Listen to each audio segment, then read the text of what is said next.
नमस्कार, मी वैशाली। राज्याच्या हवामानासंदर्भात एक अत्यंत महत्त्वाची अपडेट समोर येत आहे।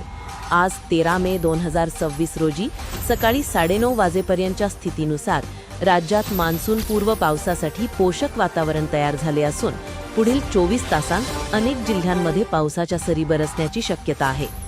सध्याच्या हवामान प्रणालीनुसार बंगालच्या उपसागरात कमी दाबाचे क्षेत्र टिकून असून येत्या 48 तासांत त्याची तीव्रता अधिक वाढण्याचा अंदाज आहे। या सिस्टीममुळे अंदमान समुद्र, निकोबार बेटे आणि बंगालच्या उपसागराच्या काही भागांत मान्सून दाखल होण्यासाठी अनुकूल स्थिती निर्माण होत आहे। साधारणतः येत्या शनिवार रविवारपर्यंत मान्सून अंदमानात धडक देण्याची शक्यता आहे। दुसरीकडे कमी दाबाचा पट्टा राज्याच्या मध्य महाराष्ट्रापासून दक्षिण भारतापर्यंत विस्तारलेला असून यामुळे राज्यात पावसाचा जोर वाढणार आहे। तापमानाचा विचार केला तर मध्य महाराष्ट्राच्या पश्चिम भागात आज पश्चिमेकडून वारे वाहू लागल्याने नाशिक, अहिल्यानगर, पुणे, सातारा, सांगली आणि कोल्हापूरमध्ये गेल्या 2 दिवसांच्या तुलनेत तापमानात काहीशी घट होऊन दिलासा मिळू शकतो।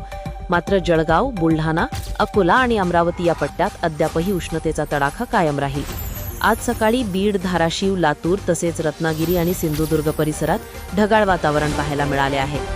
येत्या 24 तासांत नाशिक, अहिल्यानगर, पुणे, सातारा, सांगली आणि कोल्हापूरच्या पश्चिम तसेच मध्य भागात मेघगर्जनेसह मध्यम पावसाच्या सरी कोसळण्याची शक्यता आहे।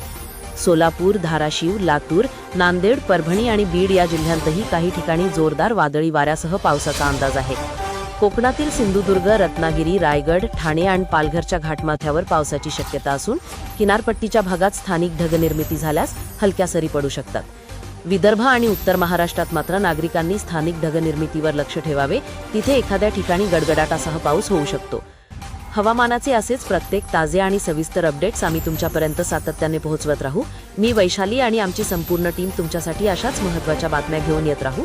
धन्यवाद।